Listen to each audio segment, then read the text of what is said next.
Hein? Alors, bonjour tout le monde, bonjour à tous ceux qui viennent de se joindre. Je vois Yves, bonjour à tous ceux que j'ai pas eu le temps de dire bonjour. Je suis très contente de vous voir. Alors, on va regarder aujourd'hui euh, le fameux projet de dépôt de REL entre employés de bibliothèques universitaires et de centres de pédagogie universitaire et pour les universités québécoises. Et je le rappelle que ce projet-là, cette présentation-là d'aujourd'hui s'insère dans le mois de l'éducation ouverte qui se termine bientôt, le mois de mars. Et donc, le lien est dans le clavardage pour ceux qui veulent aller voir. Il reste une activité demain là, pour ceux que ça intéresse. Et puis, donc, on va regarder ensemble ce beau projet-là, vous expliquer un petit peu la genèse du projet. Pour ceux qui ne me connaissent pas, je m'appelle Marie-Lou Bourque, je suis bibliothécaire spécialisée en éducation ouverte à l'Université Laval et j'ai été engagée en avril 2023. Alors, mon premier mandat, quand je suis rentrée en poste, ça a été d'analyser la question des dépôts. Bien sûr que ça fait un bon 5 ans que je m'y intéresse, qu'on l'analyse à plusieurs au Québec. Et elle n'est pas simple, cette question-là des dépôts de REL, des ressources éducatives libres. Elle pose beaucoup de questions dont on n'a pas toujours les réponses. Alors, mon premier réflexe, quand je me suis mise à analyser la question au Québec, puis entre personnes qui travaillons sur le dossier, on a souvent une impatience du pourquoi le dossier des dépôts avance si lentement au Québec. Je ne vous le cacherai pas, mon impatience. Puis je me suis arrêtée, puis je me suis dit, ben, il y a sûrement une raison pourquoi ça avance si lentement. Alors, je suis passée de l'impatience à plutôt essayer de tenter de comprendre pourquoi ça avance lentement. Qu'est-ce qui manque pour faire avancer ce dossier-là? Alors, ça a été mes premières réflexions que j'ai eues, l'été de l'an passé. Puis, ça m'est amené, le constat que j'ai fait, dans le fond, c'est que je pense qu'on manque d'un terrain de jeu pour explorer justement les points d'interrogation qui nous manquent. Et de construire finalement un dépôt de ressources éducatives libres entre nous, entre collègues qui voulons supporter finalement la création de REL et les dépôts de diffusion de REL. Alors, devenons nous-mêmes des experts, expérimentons d'abord, puis ça va nous permettre à ce moment-là d'enrichir notre compréhension, puis d'en arriver finalement à pouvoir transposer cette expertise-là dans un dépôt pour l'ensemble des REL produites par l'ensemble de nos usagers, par exemple. Alors, c'était ça un petit peu ma réflexion. Puis ensuite, j'ai analysé les outils pour pouvoir faire ce projet-là. Puis, j'avais déjà assisté à une présentation de l'ADBU en France, qui est un peu similaire à ce que pourrait faire notre partenariat des bibliothèques universitaires au Québec. Il y a un projet de communauté Zenodo pour justement les REL qu'ils produisent entre eux, entre employés des différentes universités. Alors, je trouvais ce projet très intéressant. Alors, on a rencontré des gens de ce projet-là qui nous ont expliqué un peu leur fonctionnement, leur expérience. Puis, dans le fond, tout était positif de leur expérience. Ça fait quand même quelques années qu'ils l'utilisent et ça fonctionne bien. Ils nous ont parlé des défis qu'ils rencontraient aussi et tout. Donc, ça a été très riche comme premier contact. Et puis, ben, dans la liste de tous les outils que j'ai explorés, bien sûr que plusieurs m'ont posé la question, Marie, pourquoi Zenodo et pourquoi pas DSpace, par exemple, qui est un outil très utilisé dans le monde des dépôts de REL, mais plus largement dans les dépôts institutionnels. DSpace, la problématique que j'ai rencontrée avec cet outil-là, c'est qu'il est surtout utilisé pour des dépôts institutionnels à la base. Alors, déjà au Québec, il y a quelques institutions qui ont exploré le dépôt de REL à l'intérieur de leur dépôt institutionnel avec DSpace. Donc, on voit que c'est possible. mais la limite de DSpace n'est pas tant technologique que dû au fait que c'est un dépôt institutionnel en soi. Donc, on a déjà de la communication savante à l'intérieur de ces outils-là. Et le mélange de REL et de communication savante est en évolution, en construction, et ça soulève des questionnements parce que l'éducation ouverte apporte une nouvelle façon de construire les savoirs qui peut amener à faire évoluer l'ensemble de la communication savante en général. Et je ne pense pas qu'on est prêt encore à tout à fait faire cette fusion-là. Il y a des questions que ça soulève et ces questions-là ne sont pas anodines, sont importantes à aborder selon moi. Alors, c'est pour ça que pour DSpace, je ne l'ai pas mis de côté en termes d'outils de dépôt de REL, mais pour le projet de d'abord expérimenter entre nous, j'ai trouvé que Zenodo était le parfait outil finalement pour commencer notre terrain de jeu.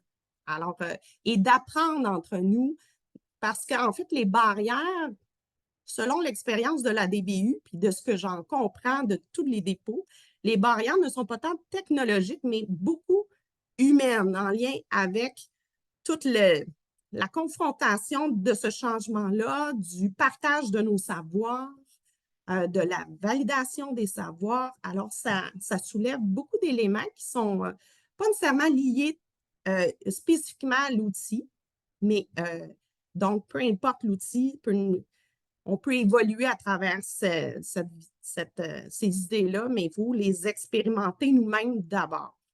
Alors, est-ce qu'on est prêt au Québec, dans les universités québécoises, à se partager nos REL entre nous, entre conseillers pédagogiques d'une université à l'autre, au sein même d'une université, entre centres de pédagogie, entre bibliothécaires d'une même université, entre universités et même plus largement les techniciens en documentation et autres personnels de ces beaux services-là. Alors, je ne crois pas qu'on est tous prêts, puis avec le recul, je pense que c'est bien correct aussi qu'on ne soit pas prêt. Je pense qu'on a besoin d'apprendre, puis de passer par le processus, puis se laisser le droit d'être en apprentissage.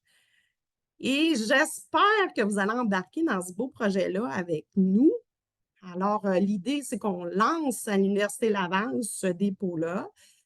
Puis, on invite les joueurs qui veulent jouer avec nous parce que c'est vraiment ça qu'on veut faire. C'est un genre de projet pilote pour expérimenter des choses, expérimenter le processus nous-mêmes de dépôt pour apprendre de ça. Et puis, pour pouvoir avancer dans notre compréhension des besoins en lien avec les dépôts de REL. Alors, voilà ma brève introduction. Et je vais vous amener maintenant dans ce fameux dépôt. Il y a déjà quelques REL qui ont été déposés, dont les REL qui expliquent un petit peu tout le processus aussi de dépôt, de politique de dépôt aussi. Alors, d'abord, je vais vous partager mon écran pour qu'on regarde ensemble. Et partage mon écran. Vous êtes les bienvenus en tout temps pour écrire vos questions dans le clavardage, mais je ne suis pas bonne pour faire les deux. Alors, je vais vous présenter l'outil, vous faire une petite démonstration, puis ensuite, on va revenir en grand groupe, puis on pourra échanger si vous avez des questions, puis je pourrai partir des questions du clavardage. Alors, voilà ce que je vous propose pour le fonctionnement de notre échange ensemble. Alors, je vous partage mon écran. Donc,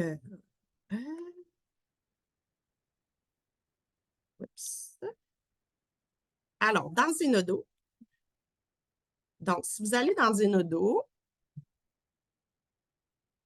vous allez arriver, dans le fond, sur l'écran d'accueil. Alors, la communauté, quand vous allez dans la section communauté, vous pouvez simplement taper BibCP, tout simplement, pour bibliothèque et centre de pédagogie.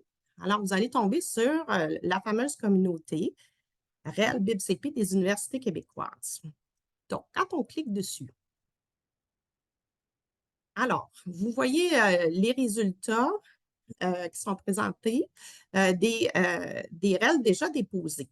Ce qui est intéressant là, de voir dans l'interface, c'est que On a déjà le titre, une brève d'inscription, puis la date de dépôt et le type de REL qui est déposé. Puis on peut déjà voir aussi les statistiques de consultation et de téléchargement qui nous donnent des indications sur la REL aussi. Alors, je vais vous amener déjà pour commencer notre petit voyage dans Zenodo ensemble. Alors, le rapport d'analyse pour un dépôt, c'est un petit peu l'introduction que je viens de vous faire, tout mon processus réflexif. Donc, si vous voulez avoir plus de détails sur tout, je vais vous le mettre en grand écran parce que je veux le présenter. Il ne veut pas. C'est vrai que ça bug à cause de Zoom.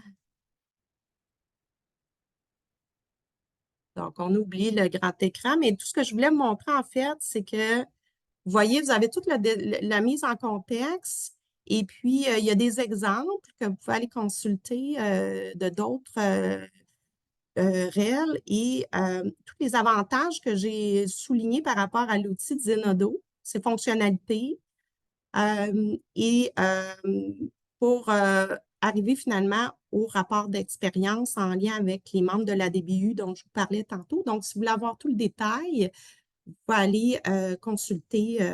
Je viens de voir, c'est-tu ici? J'ai quelque chose qui me bloque dans mon navigateur. Je n'avais pas prévu ça.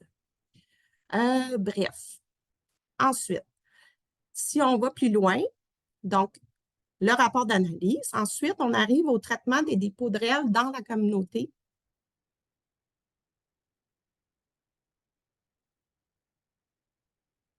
Alors, comment fonctionne la communauté?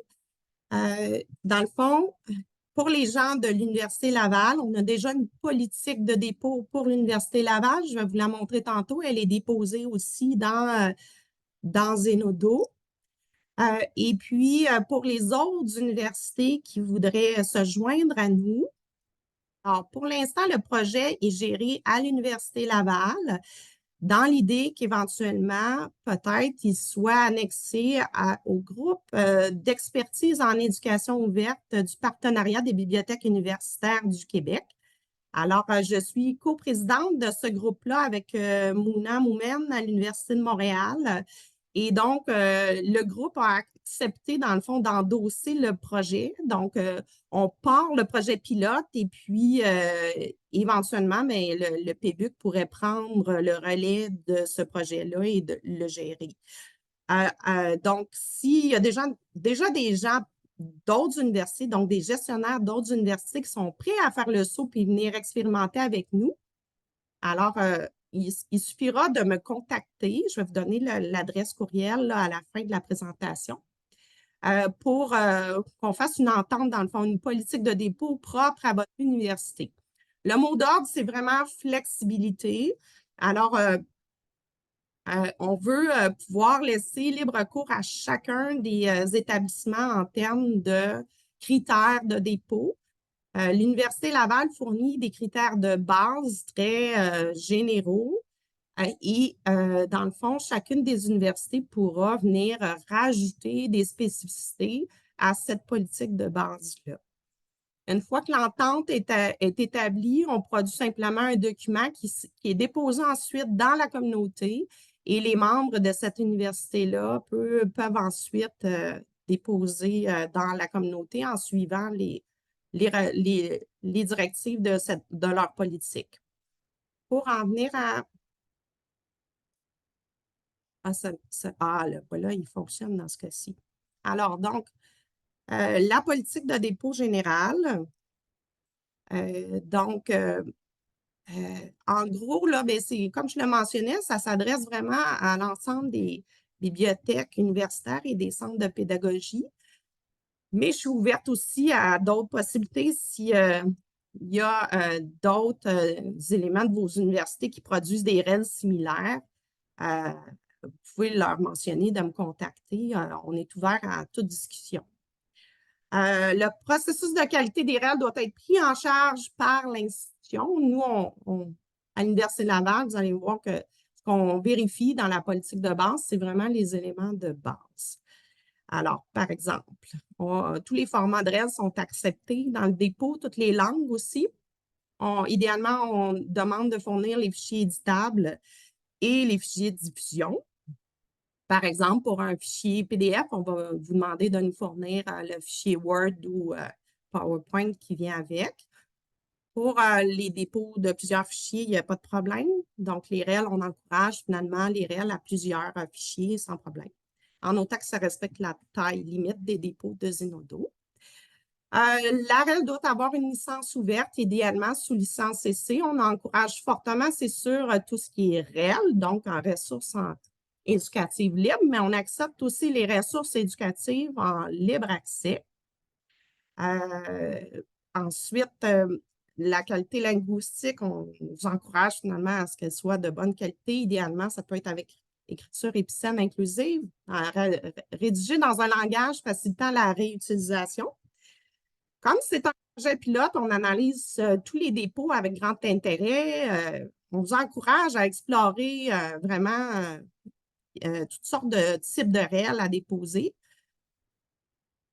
Mais on ne vise pas à reproduire l'ensemble des sites web institutionnels non plus. Alors, on ne va pas accepter nécessairement un dépôt en lot de tous les guides LibGuides d'une institution, par exemple. Alors, bref, on va y aller au cas par cas, mais en général, on est ouvert à pas mal tout.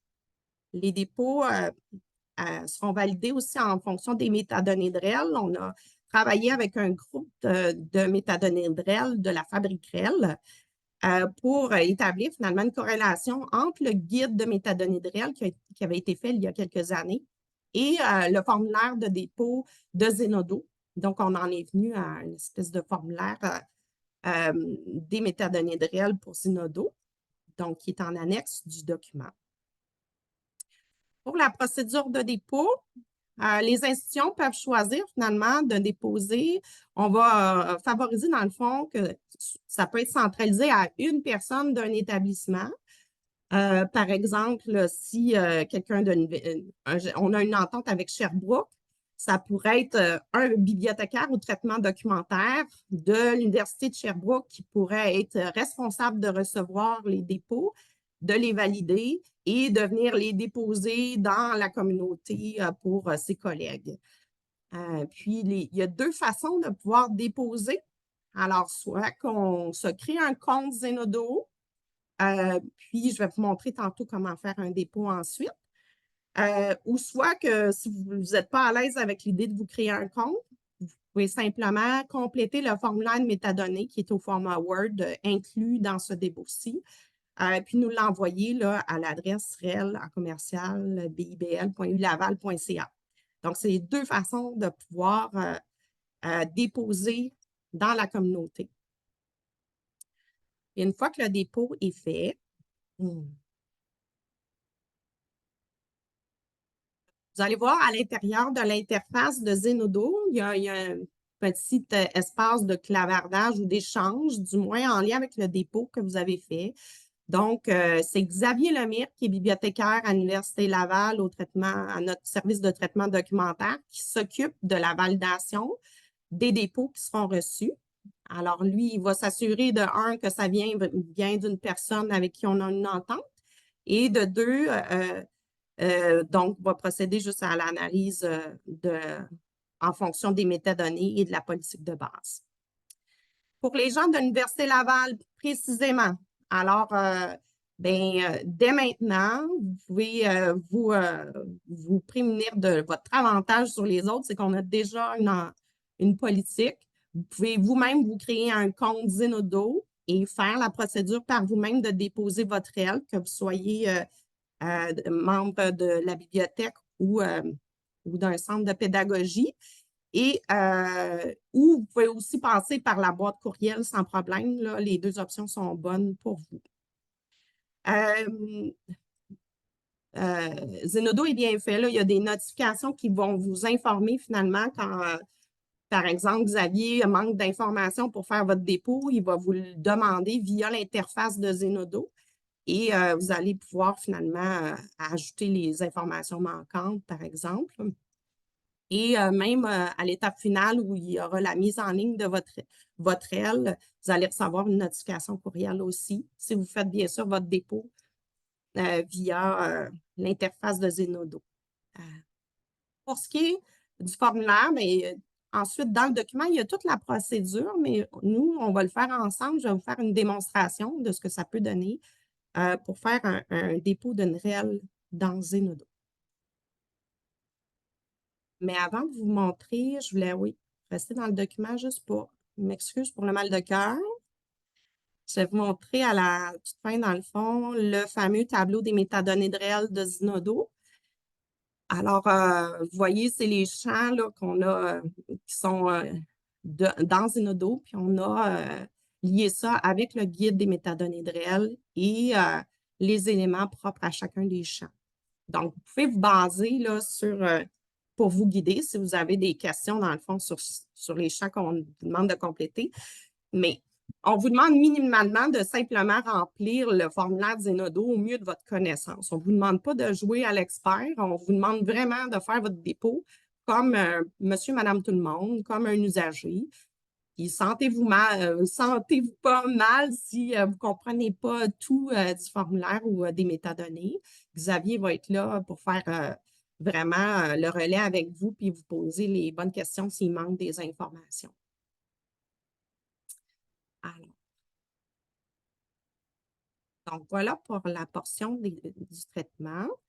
Pour ce qui est de la politique, alors, à l'intérieur même, oui, avant que j'aille plus loin, à l'intérieur même de traitement des dépôts de REL, j'ai déposé un peu plus bas la fiche de métadonnées à compléter si vous voulez faire une demande par courriel. Alors, vous pouvez simplement télécharger, download ici la fiche et la compléter et nous l'envoyer par courriel avec vos fichiers, donc un lien vers vos fichiers. Si vous êtes gestionnaire d'une université et que vous voulez que vos employés puissent bénéficier de ce dépôt, donc me contacter, mais vous avez ici un gabarit de politique de dépôt que vous pouvez télécharger et adapter en fonction de vos besoins pour votre institution et le fameux guide que je viens de vous présenter. Donc, le gabarit, bien, nous, on l'a complété pour l'Université Laval. Donc, c'est la politique de dépôt pour l'Université Laval se trouve ici. Donc, on va regarder plus spécifiquement pour ce qui est des membres. Puis Laval. Je ne sais pas pourquoi ça bug des fois. Alors, donc, c'est très minimal pour l'instant. Comme je le mentionnais, on est en mode projet pilote. Alors, ça se peut que des choses changent dans le temps si on prend conscience de certains éléments. Donc, pour l'instant, qui valide les dépôts, qui peut déposer, comme je l'ai déjà mentionné, c'est Xavier qui va s'occuper de la validation. Et tout le monde peut déposer provenant d'une bibliothèque ou d'un centre de soutien à l'enseignement. Les deux façons sont acceptées ici à l'Université Laval. Des particularités sur les licences pour les employés de la bibliothèque, mais on favorise grandement la licence CC BY. Alors, vous pouvez mettre pour les autres institutions des spécificités par rapport aux licences. Pour les particularités sur les REL, dans notre cas, on accepte tout type de REL, mais par exemple, à la DBU, ils favorisaient des REL qui étaient sur un sujet innovant, par exemple. Alors, c'est ce genre de truc qu'on pourrait rajouter comme particularité. Pour la validation, on demande minimalement que la REL a été validée par au moins une personne. Mais dans d'autres cas, on pourrait explorer différentes voies aussi pour la validation. Il y a beaucoup de trucs à expérimenter en lien avec la validation. Tout autre élément spécifique à l'institution, donc ça pourrait être entre autres des métadonnées propres à l'institution, des éléments spécifiques à respecter. Donc, voilà. Donc, en gros, c'est pas mal ça. Un autre élément à mentionner, c'est que les institutions, par exemple, si l'Université Concordia voulait pouvoir elle-même avoir sa propre communauté BibCP Concordia, elle pourrait se créer elle-même une communauté dans Zenodo, déposer d'abord ses REL dans sa propre communauté et refaire un deuxième envoie à la communauté BIBCP des universités québécoises. Donc, ça ne duplique pas, ça ne fait pas 2 dépôts, ça fait vraiment une notice qui peut être visible dans 2 communautés. Donc, il y a cet avantage-là dans Zenodo qu'on peut interrelier des communautés entre elles. Alors, sachez que cette voie-là est possible pour les autres institutions. À l'Université Laval, on a fait le choix de ne pas créer cette communauté-là spécifique pour l'Université Laval. Alors.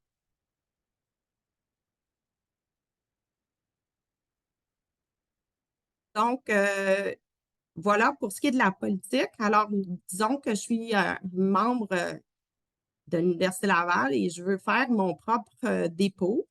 Alors, je vais venir, j'ai déjà créé mon compte, donc je vais venir me connecter et une fois à l'interface, donc c'est avec le petit bouton plus que je vais venir pouvoir faire mon dépôt. Donc, New Upload. Bien important de venir sélectionner la communauté. Donc, quand je vais ici, je choisis ma communauté BIBCP. Donc, Select. Et vous allez voir, ça change automatiquement à Submit for Review. Donc, notre communauté oblige la validation avant Lyon. Mais si vous étiez vous-même face à devoir créer une communauté, vous pourriez faire le choix là, que cette validation-là n'est pas nécessaire. Donc, ça, c'est un paramètre qu'on peut intégrer à notre communauté. Donc, une fois qu'on est rendu là, on peut venir télécharger nos fichiers par un simple glisser-déposer dans cette fenêtre-ci. Bien important de comprendre que dans Zenodo, c'est associé à un DOI. Donc, l'avantage, c'est que c'est un permalien. Donc, dans le temps, ça va rester efficace là, pour repérer votre REL. Mais le seul petit bémol qu'il faut garder en tête, c'est que il n'y a pas possibilité de modifier les fichiers vu qu'ils sont liés à un DOI. Alors, une fois que le dépôt est fait, que c'est soumis pour validation, il y a encore possibilité de venir changer les fichiers, mais une fois que c'est publié, là, on ne peut plus faire de modification au fichier même. Mais les métadonnées qui sont en dessous peuvent être modifiées en tout temps. Et vous avez le contrôle. Si vous déposez vous-même vos réels, vous avez le contrôle pour venir modifier s'il y a eu une erreur dans les métadonnées, de pouvoir venir faire la modification. Mais l'avantage, c'est que Zenodo gère le versionnage multiple. Alors, c'est-à-dire que si dans 6 mois, vous avez une nouvelle version de votre REL, alors vous pouvez refaire un dépôt. Donc, il faut revenir choisir votre REL de départ, votre REL original. Et vous allez voir, il y a un bouton mise à jour. Peut-être je pourrais vous montrer un exemple tantôt. Qui vous permet de déposer une deuxième version de votre REL. Et à ce moment-là, les métadonnées se représentent à vous, puis vous pouvez les mettre à jour en fonction de votre deuxième version. Donc, DOI, si vous avez déjà un DOI associé, ce qui est quand même plutôt rare, vous pouvez le mettre à yes, sinon c'est no, puis ça va générer un DOI pour votre REL. Le resource type, là, dans le fond, c'est si c'est une présentation, un tutoriel, un livre, un manuel. Donc, il faut vraiment aller chercher en fonction de votre type de REL. Le titre le plus fidèle à ce qui est indiqué sur votre REL. Si vous avez plusieurs morceaux de votre REL, prenez le titre principal de la REL la plus importante ou le bout de REL le plus important de votre dépôt. La date de publication.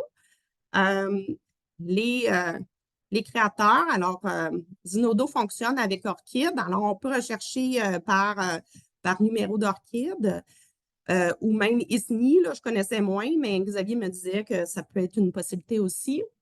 Et donc, par défaut, si vous avez déjà un ORCID, il va vous repérer votre nom et votre numéro va être entré automatiquement. Puis, c'est ça. Vous savez, sinon, manuellement, vous pouvez inscrire les données de nom, prénom, votre affiliation, le rôle, pas obligé de remplir cette section-là.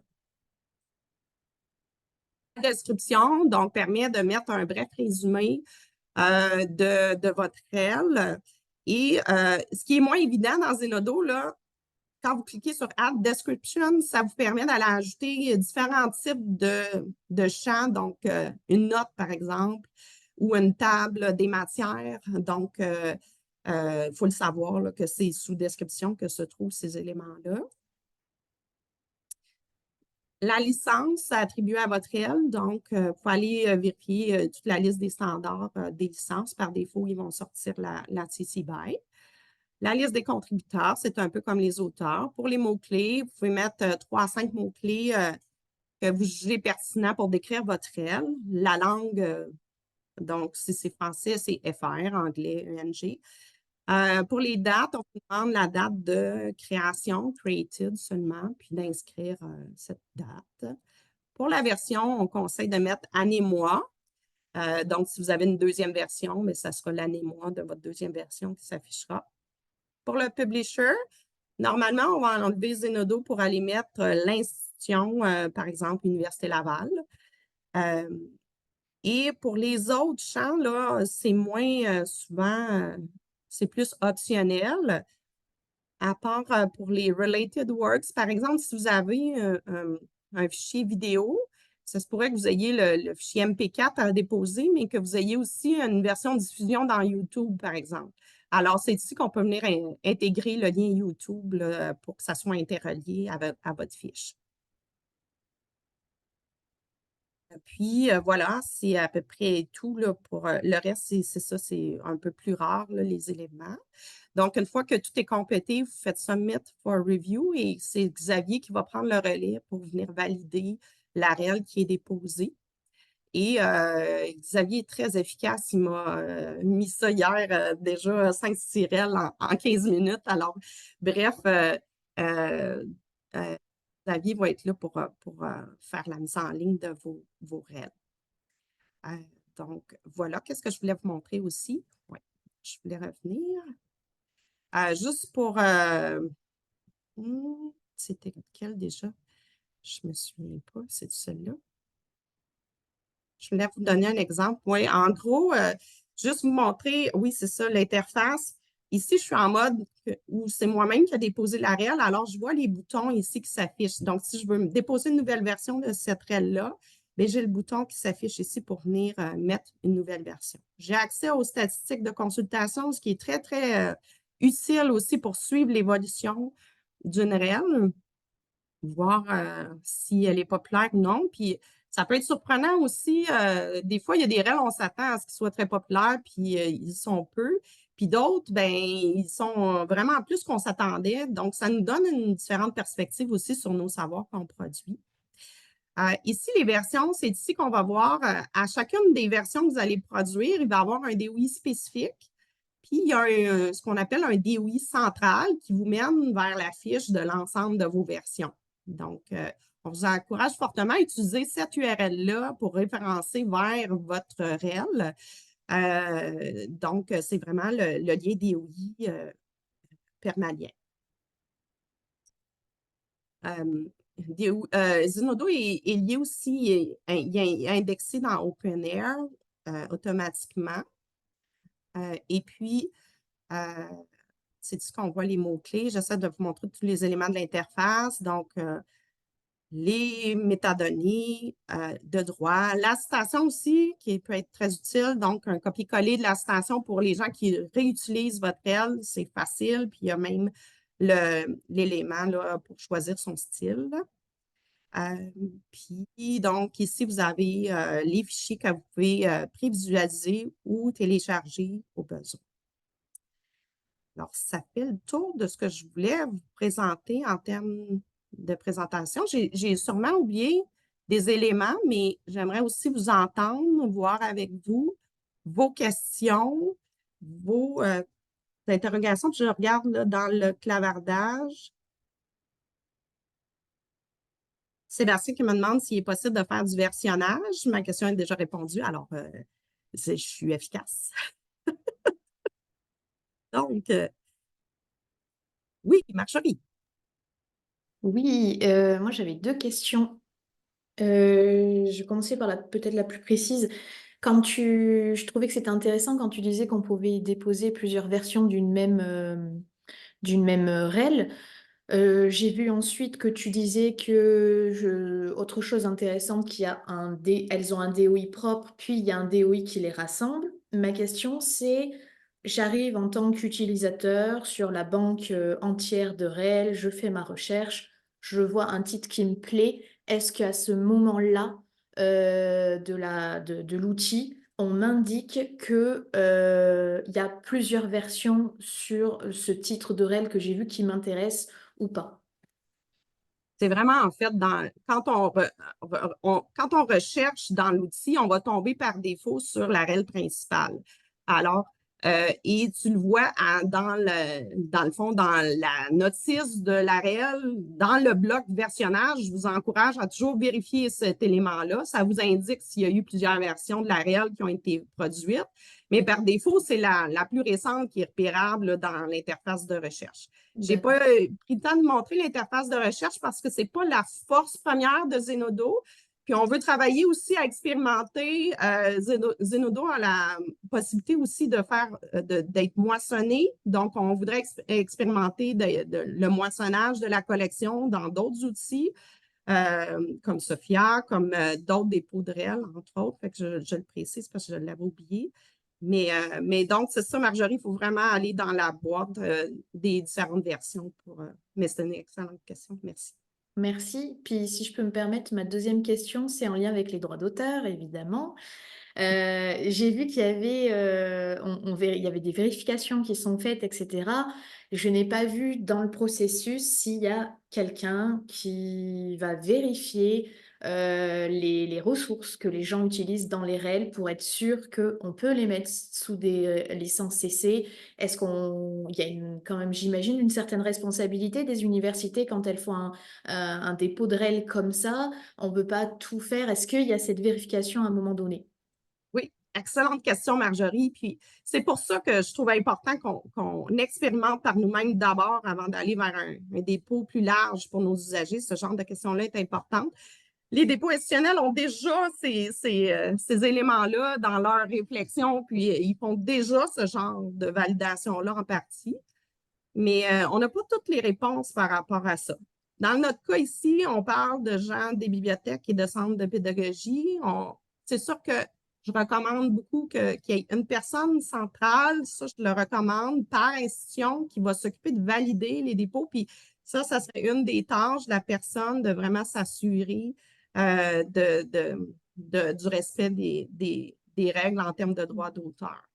Euh, mais c'est un outil d'exploration, je le mentionne, c'est vraiment un projet pilote.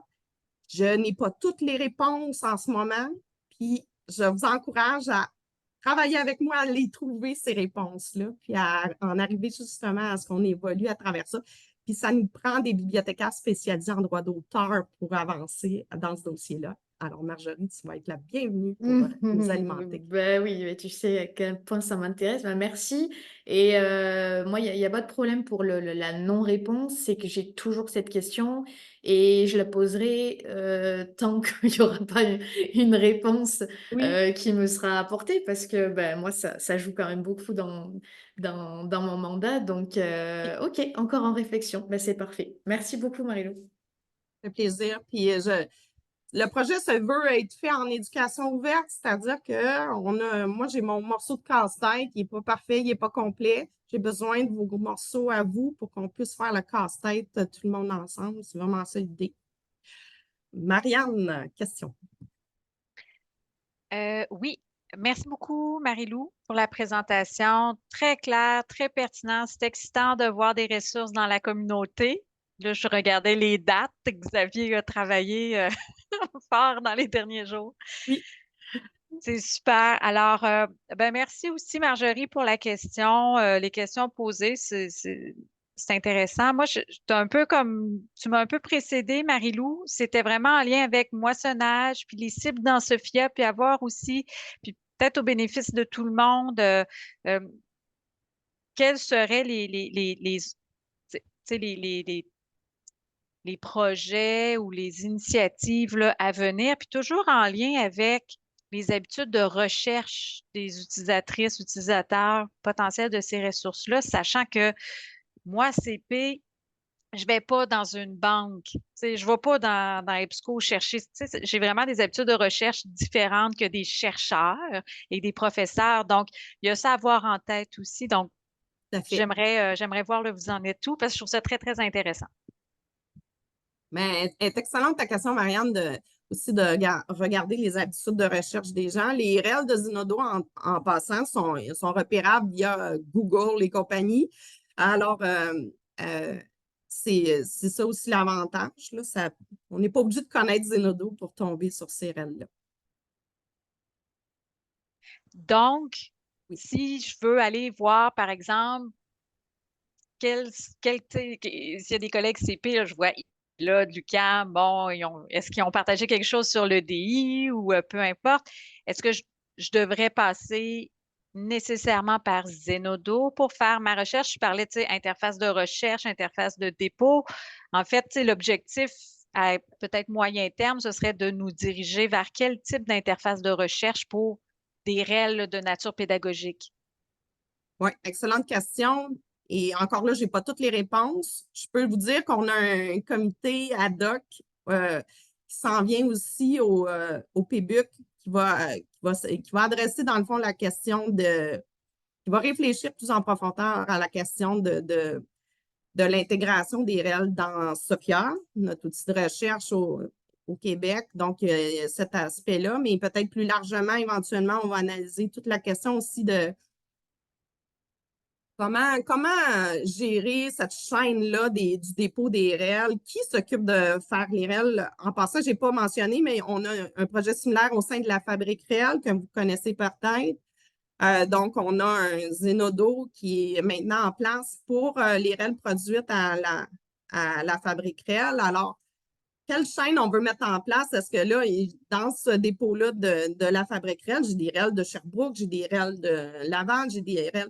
Alors, est-ce qu'on veut qu'une personne s'occupe de faire le relais de Zenodo vers Sophia? Est-ce qu'on y va plutôt à la pièce, chacun s'occupe de ses REL? Puis plus largement, ça touche au développement de collection aussi. Si on veut prendre des REL provenant de d'autres dépôts, en lien avec, par exemple, des manuels libres qui auraient été produits en Colombie-Britannique. Est-ce qu'on voudrait qu'ils soient repérables dans SOFIA si nos usagers passent majoritairement par là? Alors, c'est des questions plus larges que simplement notre petit écosystème de tests, là, mais donc qui vont venir en fait pour nos usagers, là. Donc, ces questions-là, on n'a pas toutes les réponses encore, mais on veut les explorer, là, entre autres au PBUC. Sophie?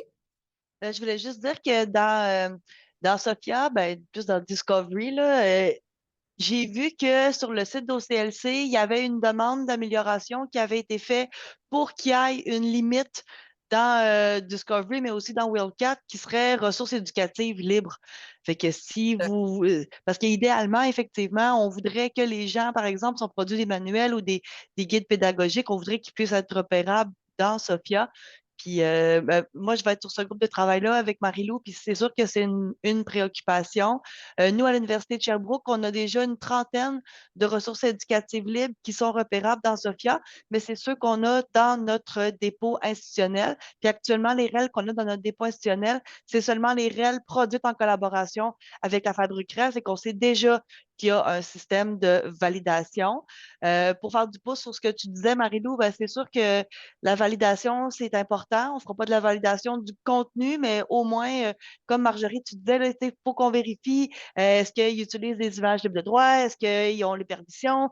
C'est sûr qu'il va y avoir une validation qui va être faite de ce côté-là. Je ne sais pas à quel point ça va être formel, mais c'est un projet que je trouve super intéressant, surtout que nous, à Sherbrooke, en tout cas, je ne sais pas pour vous, mais nous, les gens du service de soutien à la formation, ils aimeraient bien ça, avoir un endroit pour déposer leurs ressources éducatives libres, mais notre comité de pilotage est vraiment plus axé contenu académique, production scientifique. Fait que c'est une barrière que cette communauté-là nous permettrait d'outrepasser, de mettre à terre, de passer par-dessus. Exactement.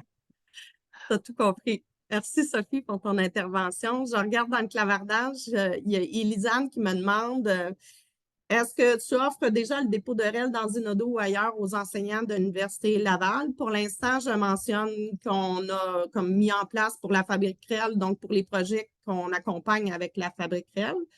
Je n'ai pas de projet encore pour les usagers comme tels, mais comme je mentionne à certains, si des profs veulent eux-mêmes, par leur propre initiative, se créer leur propre dépôt au sein de leur département pour Zenodo, c'est simple. En une demi-heure, on peut se créer une communauté. Moi, je peux les accompagner dans la création de leur communauté s'ils ont besoin.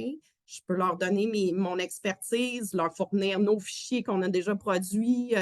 Donc, c'est un copier-coller finalement de notre processus qui peut être fait là, pour des départements, des facultés qui seraient prêtes à expérimenter le processus. Donc, en attendant qu'on ait un réel dépôt centralisé au Québec, moi, je dis go, expérimentons, ça va nous permettre d'avancer puis d'aller chercher des données qu'on n'a pas encore. Mais non, c'est ça, à l'Université Laval, je n'ai pas de projet encore pour nos usagers. Quand le moissonnage vers Sophia va être mis en place, comme je le mentionnais tantôt, Anita, c'est ça, c'est vraiment quelque chose qu'on va y travailler. Il y a déjà des institutions qui ont commencé à le faire. Puis on va se partager nos bonnes pratiques pour en arriver à justement avoir des éléments, des recommandations à faire à ce niveau-là, puis qu'on devienne efficace ensemble pour pas qu'on réinvente la roue, justement. Oui, Chantal. Je ne t'entends pas, Chantal, ton micro.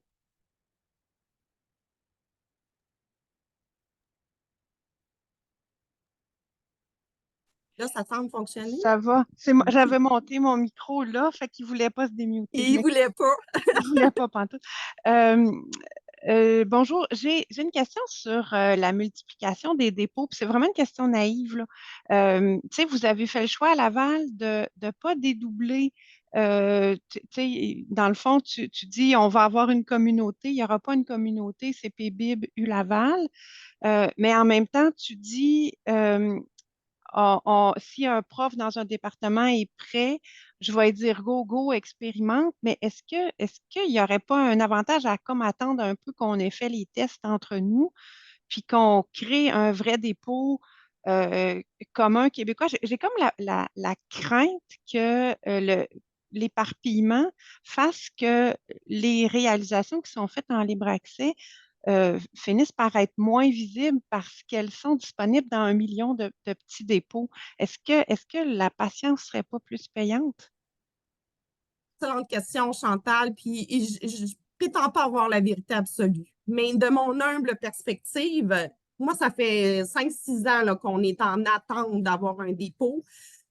Puis depuis le début, on se disait justement, on va être patient, puis on va attendre que le dépôt central arrive. Puis on a beaucoup contribué à ce que cette idée-là fasse son chemin. Mais on se rend compte qu'il y a beaucoup de barrières, malheureusement, qui font en sorte que le projet n'aboutit pas. Puis je ne dis pas qu'il ne va pas aboutir prochainement. Je n'ai pas la science infuse de l'avenir, qu'est-ce qui va nous arriver.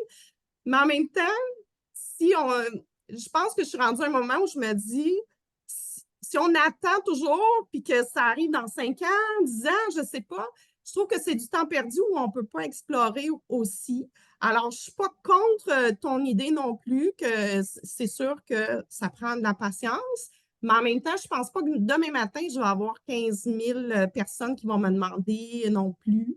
Alors, mais il y en a qui sont prêts, puis ceux qui sont prêts, mais je trouve important qu'ils puissent commencer à leur rythme à explorer cette voie-là. Puis l'avantage de Zenodo, c'est que c'est des petites communautés qui forment une grande communauté qu'on peut relier à d'autres outils et finalement, ça devient une fiche principale qu'on peut finalement faire rayonner dans plusieurs outils. C'est la voie que je préconise de ne pas dédoubler mais d'avoir minimalement à un endroit votre réel, puis de la faire rayonner dans plusieurs outils, plusieurs endroits. Je pense qu'au final, si c'est dans Zenodo, le dépôt, ou dans un autre, mais qu'on peut centraliser dans un outil au Québec, si on les retrouve tous dans Sophia, Et pour moi, ça ne devient pas si important ça, là, qu'il y en ait qui a été déposé dans Zenodo ou dans un autre. Bref, c'est là où j'en suis dans ma réflexion. Mais je précise que je ne connais pas tout non plus. Alors, mais merci pour ta question vraiment pertinente.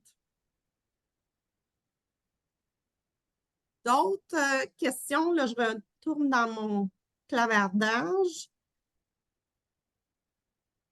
Marianne nous partage, oui, merci Marianne pour le Zenodo de la Fabrique Réelle. Oui, la question du moissonnage, ben, c'est ça, c'est un peu ce que je viens d'expliquer aussi. Je crois beaucoup à je pense que Zenodo peut être un outil de dépôt, mais que d'autres outils peuvent faciliter la diffusion et la recherche de manière plus efficace. Dans le monde des réels, on voit vraiment ces deux éléments-là comme séparés dans un sens. Il y a des dépôts très efficaces, mais où la diffusion ne l'est pas. Puis il y a comme pas d'outil parfait pour l'instant. Alors, il faut faire avec ce qu'on a. Sophie?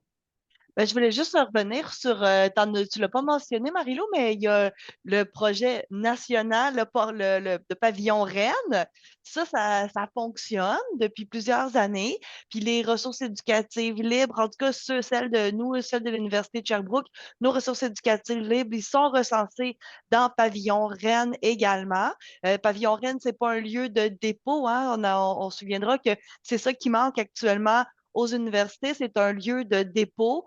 Nous, on était chanceux à Sherbrooke parce que, on va se le dire, les premières réelles qu'on a eu à déposer, c'était des manuels faits par nos professeurs. Fait que ça répondait aux critères de notre dépôt institutionnel. Fait que pour nous, ça a été facile de mettre les réels, mais effectivement, il faut clarifier la situation. Puis c'est ça, on voudrait s'ouvrir, mais on est un peu craintif. Bien, Pavillon Rennes est lui-même en transformation. Ils réfléchissent à le changer d'outil, à peut-être l'amener à évoluer vers un dépôt, mais tout ça est encore, moi, en tout cas, je suis leur projet avec grand intérêt, puis je souhaite de tout cœur que tous les projets avancent au mieux, là. Alors, mais pour l'instant, c'est ça, on voit qu'ils ne répondent pas à l'ensemble des besoins, mais j'ai très confiance que ça va pouvoir évoluer, puis éventuellement, c'est ça, que Pavillon Rennes vienne moissonner dans Zenodo, puis c'est une possibilité. Alors, ça aussi, il ne faut pas la négliger. D'autres questions, commentaires?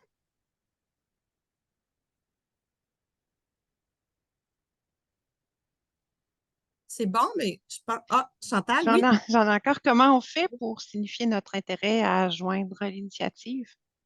Oui, alors, donc, c'est vrai, j'ai oublié de mentionner, puis avant qu'on se quitte aussi, j'ai une petite chose à vous dire, mais je vais vous partager, dans le fond, l'adresse courriel dans le clavardage ou nous contacter pour, donc, allez lire la documentation que je vous ai montrée aujourd'hui. Je vais vous mettre, je vous ai déjà mis le lien vers la communauté. Dans la communauté, le document traitement des dépôts de REEL, vous avez le gabarit de politique que vous pouvez, puis vous pouvez l'améliorer puis le mettre à votre sauce là, sans problème. Puis, contactez-nous via l'adresse réel@commercial.bibl.ulaval.ca. Puis nous, on va traiter les demandes, puis on se fera une rencontre pour discuter, échanger sur la politique que vous voulez avoir pour votre institution. Et puis, une fois qu'on s'entend, le document, on le dépose dans Zenodo, puis vous informez vos membres, les employés qui pourront le faire, et on met en branle tout simplement là, la possibilité de déposer. Merci. Bon. D'autres questions avant de terminer, mais avant que vous me quittiez, j'ai un formulaire d'appréciation du webinaire d'aujourd'hui. C'est dans le cadre du mois de l'éducation ouverte, donc pour nous aider finalement à nous améliorer pour l'an prochain. Alors, je vais juste vous partager le formulaire à compléter, s'il vous plaît, pour nous aider à devenir encore meilleurs. Voilà, donc dans le clavardage. Et sur ce, ben, Merci infiniment pour vos questions, votre intérêt, votre motivation. C'est tout ça que j'aime aussi de l'éducation ouverte, c'est cet esprit-là de travailler ensemble, d'arrêter de travailler chacun de notre bord en silo.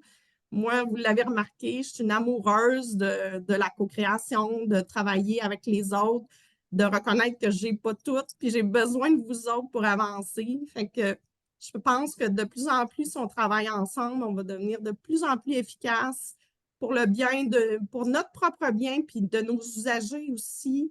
Alors, c'est un peu ma vision que j'essaie de transmettre à chaque fois que je fais des présentations. Alors, merci beaucoup. Puis, gênez-vous pas si vous avez d'autres questions qui vous popent après la présentation d'aujourd'hui. Vous pouvez m'écrire directement ou via l'adresse réelle que je vous ai partagée. Voilà. Merci, Marie-Lou. Merci. Bonne journée, au revoir. Bonne Merci beaucoup. journée.